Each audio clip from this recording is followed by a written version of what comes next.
Have you ever felt like you weren't getting where you wanted to go or that your success was out of reach? Did you feel like a failure and you wondered, what's happening here?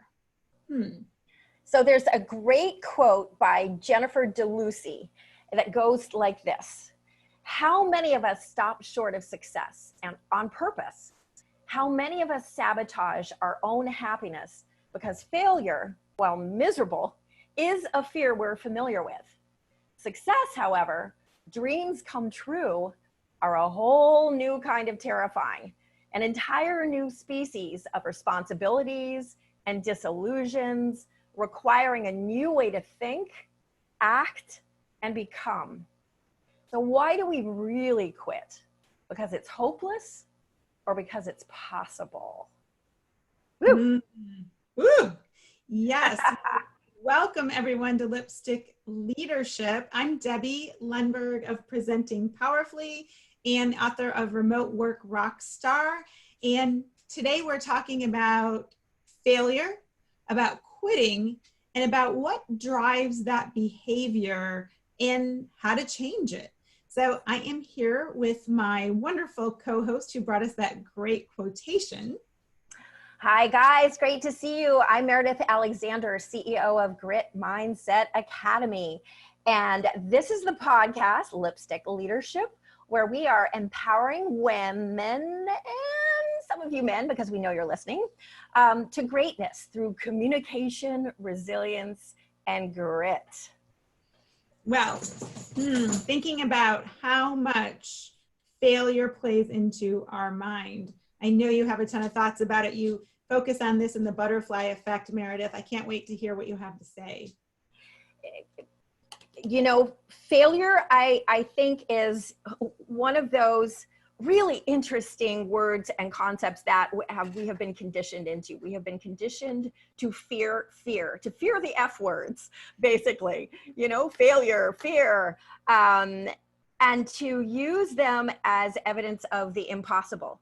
When I think the real freedom comes and the real moments of achievement and self-trust come when we use them as powerful evidence of the I'm possible that we just haven't explored yet.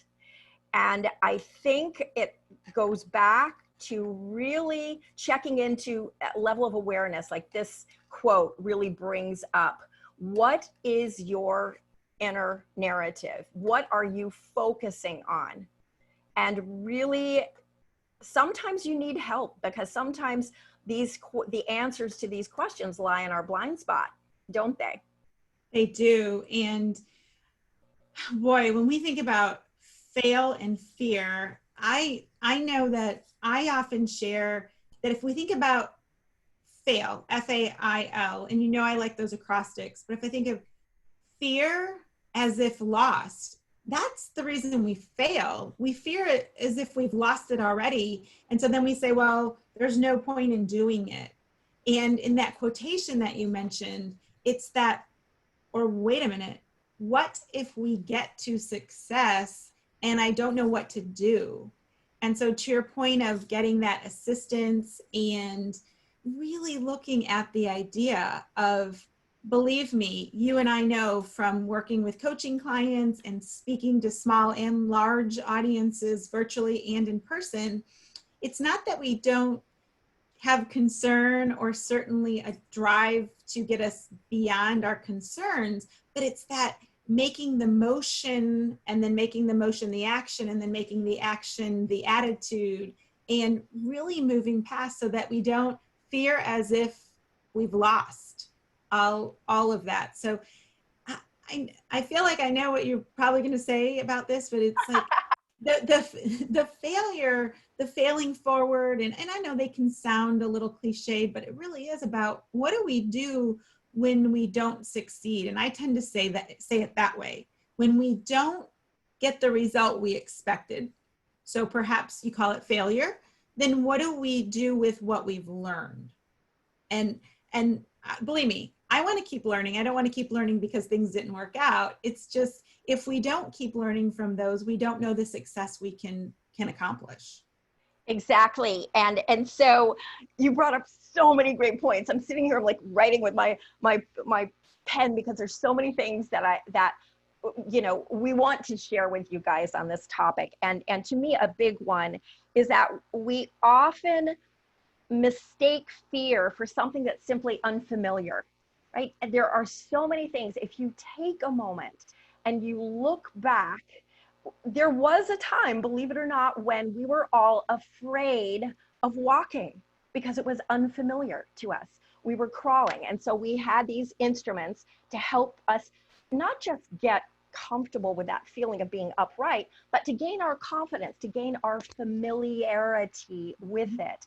And I had an experience at one point when I took up off-road biking, believe it or not, which is Okay. terrifying to me. And there were I would see people who were much older than me who were doing these death-defying things as if they were nothing. And I couldn't imagine how they could do it. Well, as I continued doing this more and more, I thought, well, what if I could do that? And before I knew it, I took that first plunge literally down this ravine and up the other side. It was absolutely excruciating fear. A month later, I was zipping down these things, not because I'd gotten bolder or more courageous, simply because I'd gotten more familiar with it.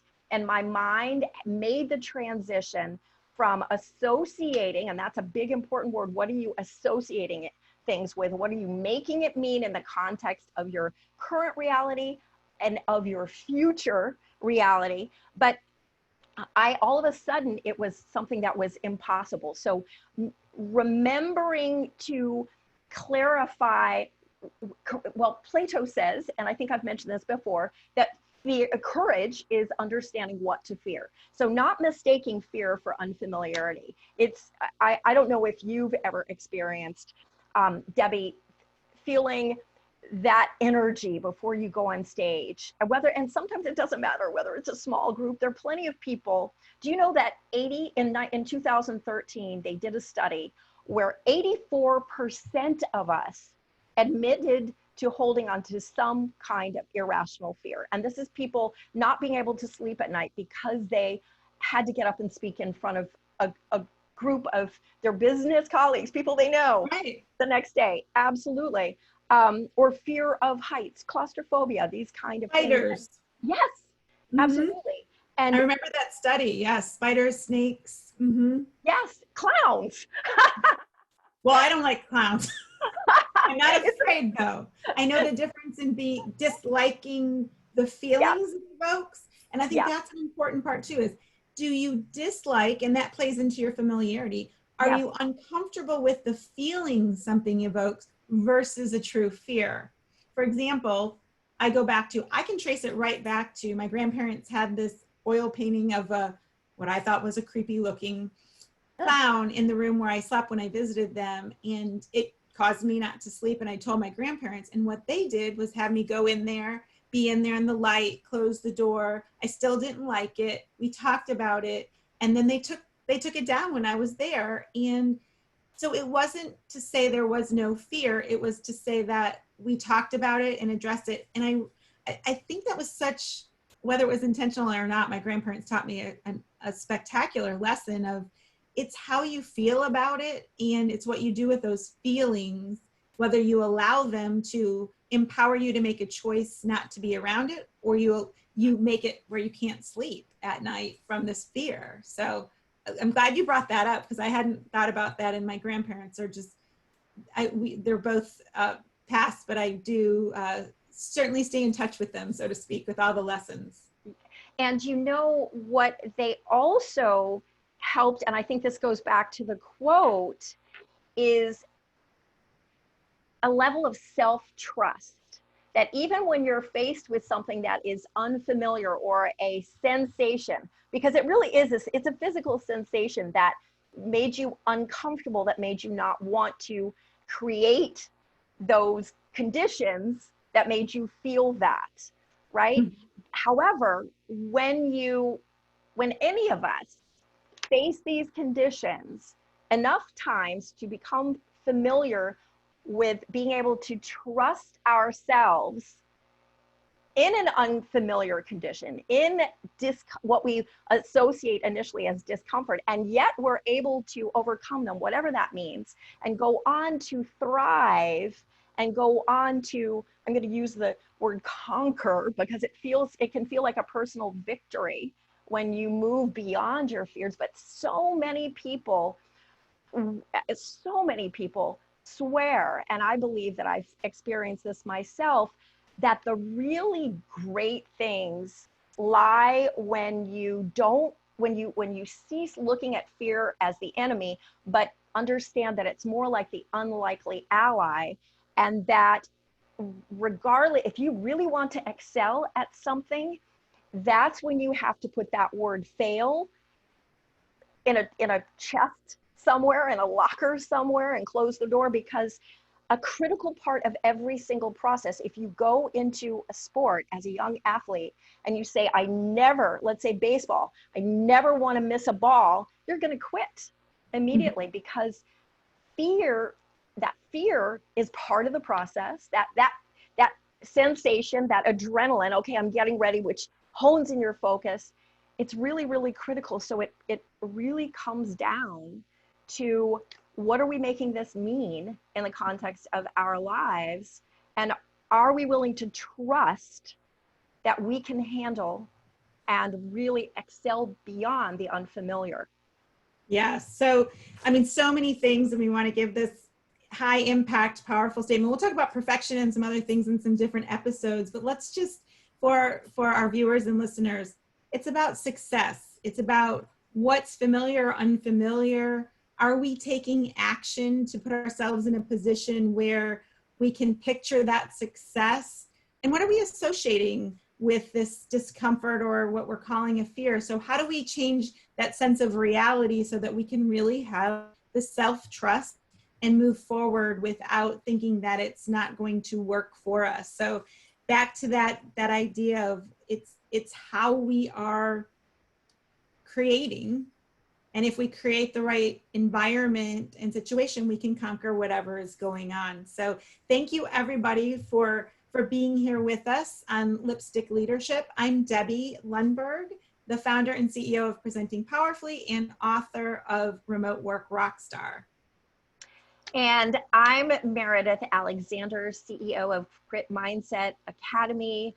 And if you'd like to get in touch with either one of us, we are both all over Powerfully on our social media platforms. We'd love to connect with you there. Also, if you found value with this or any of the episodes of Lipstick Leadership, we hope that you will find someone to share this with. And of course, that you will go on to your favorite podcast platform and give us a 5-star rating, and join us going forward by subscribing. Yes, please do, because again, you have joined us for this podcast, which is Lipstick Leadership. Remember, we're empowering women and any men, you're welcome. We're empowering all of you to greatness through communication, resilience, and grit. Thank you. See you next time, guys.